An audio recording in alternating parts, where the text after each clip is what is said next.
Assalamualaikum warahmatullahi wabarakatuh.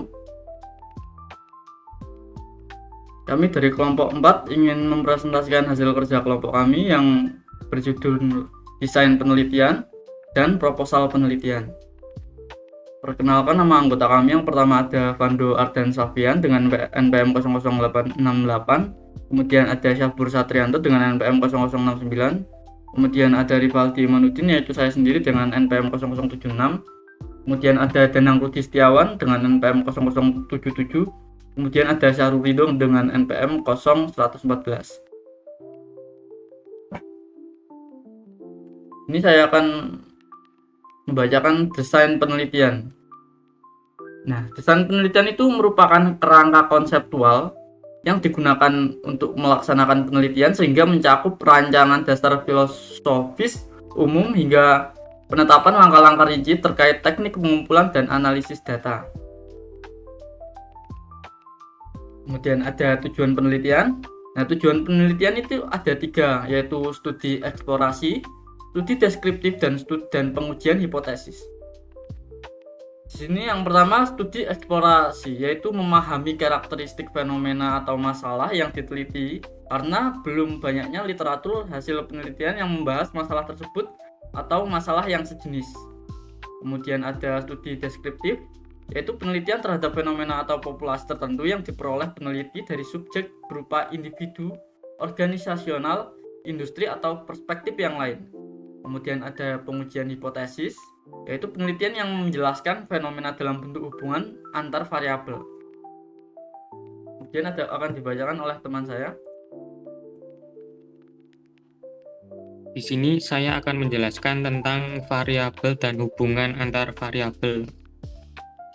Tipe hubungan antar variabel yang teliti seperti yang dikemukakan sebelum ini dapat berupa hubungan korelasional, yaitu asosiasi antara variabel yang satu dengan variabel lainnya, yang bukan merupakan hubungan sebab akibat. Perbedaan antara kedua tipe hubungan tersebut dapat terlihat dari karakteristik hubungan antara variabel independen dengan variabel dependen lainnya.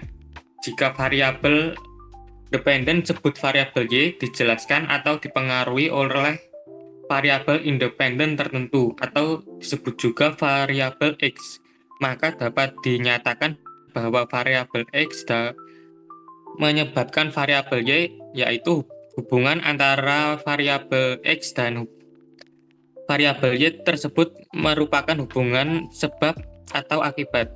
Hubungan antar variabel dalam fenomena sosial termasuk fenomena bisnis sering tidak hanya satu atau dua variabel independen saja yang menyebabkan suatu masalah variabel dependen. Jika terdapat banyak variabel dependen yang menjelaskan atau mempengaruhi variabilitas suatu variabel dependen, maka tipe hubungan antar variabel yang paling mungkin adalah hubungan korelasional atau asosiasi hubungan sebab akibat. Next.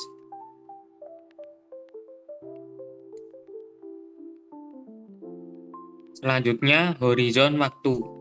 Yang pertama ada studi satu tahap atau one shot study, yaitu penelitian yang datanya dikumpulkan sekaligus disebut dengan studi satu tahap atau one shot study. Data yang dikumpulkan dapat berupa data dari beberapa subjek penelitian yang mencangkup satu atau beberapa periode waktu, seperti hari, minggu, bulan, atau tahun. Tipe studi ini lebih menekankan pada frekuensi tahap pengumpulan data, yaitu satu tahap atau sekaligus. Yang kedua, studi beberapa tahap atau studi jangka panjang, yaitu usaha peneliti untuk menjawab suatu masalah atau pertanyaan penelitian. Kemungkinan tidak cukup dengan satu tahap pengumpulan data.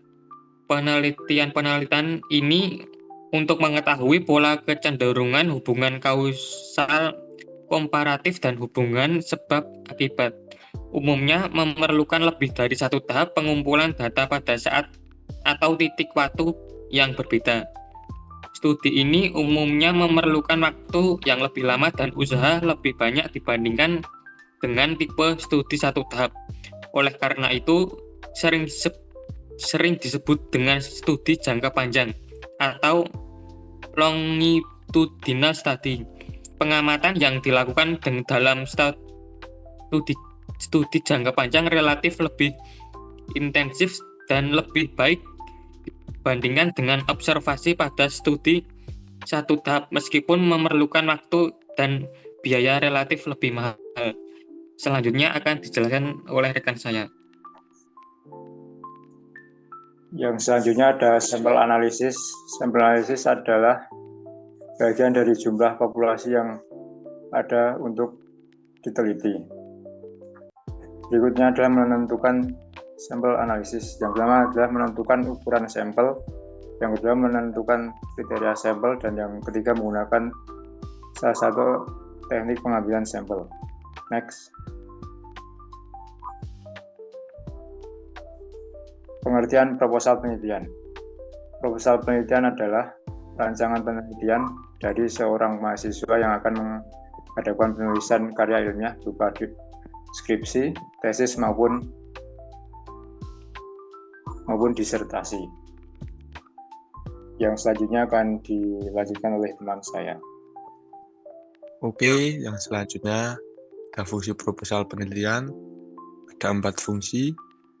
Yang pertama ada mendapatkan persetujuan. Fungsi utama dari proposal penelitian adalah untuk mendapatkan persetujuan agar bisa melakukan penelitian lebih lanjut. Yang kedua, ada memberikan gambaran penelitian. Dalam hal ini, fungsi dari proposal penelitian adalah untuk menyampaikan maksud dari dilakukannya sebuah penelitian. Yang ketiga, ada menjelaskan rencana penelitian. Fungsi proposal adalah untuk menjelaskan rencana penelitian agar semua pihak mampu memahami penelitian tersebut. Yang terakhir atau yang keempat ada sarana untuk mendapatkan kebutuhan penelitian. Fungsi proposal juga bisa sebagai sarana untuk mendapatkan kebutuhan penelitian. Oleh karena itu, penelitian harus bisa menyusun proposal dengan baik. Next. Selanjutnya ada jenis proposal penelitian. Ada 4 juga. Yang pertama adalah penelitian kualitatif. Adalah penelitian yang dimaksud untuk mengungkapkan gejala secara holistik konseptual melalui pengumpulan data dari latar alami dengan memanfaatkan diri penelitian sebagai instrumen kunci. Yang kedua ada penelitian kuantitatif. Penelitian kuantitatif merupakan suatu penelitian yang pada dasarnya menggunakan pendekatan deduktif atau induktif. Pendekatan ini berangkat dari suatu kerangka teori, gagasan para ahli, ataupun pemahaman penelitian berdasarkan pengalaman yang kemudian dikembangkan menjadi permasalahan serta pemecahan yang diajukan untuk memperoleh kebenaran atau verifikasi dalam bentuk dukungan secara empiris di lapangan. Yang ketiga ada penelitian pengembangan. Penelitian pengembangan dibuat untuk suatu kegiatan yang menghasilkan satu rancangan atau produk yang harus menyelesaikan permasalahan yang aktual. Proposal ini ditulis berdasarkan hasil kerja pengembangan sesuai dengan aturan dan sistematikanya. Yang terakhir ada penelitian kajian pustaka. Jenis proposal penelitian yang terakhir adalah proposal penelitian kajian pustaka. Proposal ini berisi kajian pustaka yang dibuat dengan mengumpulkan data dan informasi. Selanjutnya akan dilanjutkan oleh teman saya. Selanjutnya ada format dan bentuk proposal penelitian. 1. Yaitu judul penelitian. Judul adalah pernyataan singkat yang mencerminkan inti permasalahan dan fokus penelitian.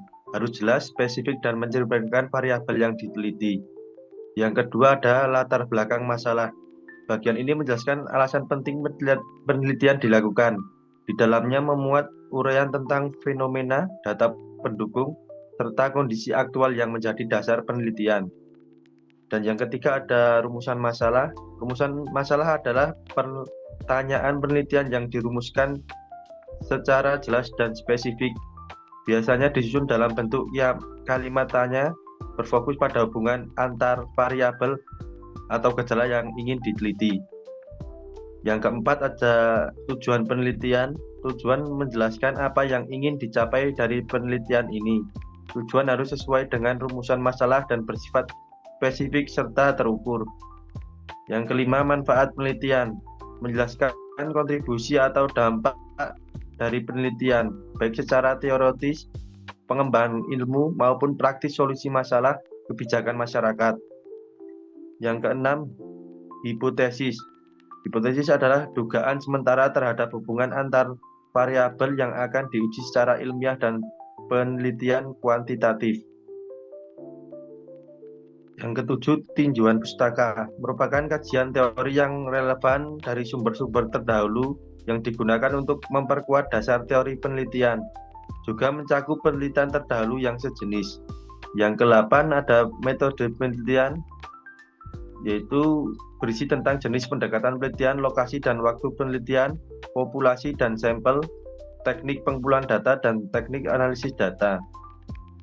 Yang ke-9 ada referensi, mencantumkan semua sumber yang digunakan dalam penyusunan proposal, disusun secara sistematis sesuai dengan gaya citasi. Yang ke-10 ada kerapian, mengacu pada aspek estetika dan keteraturan penulisan seperti konsistensi font, margin, dan spasi. Sistemasi penulisan secara struktur, bahasa buku dan ilmiah, dan bebas dari kesalahan ejaan atau tata bahasa.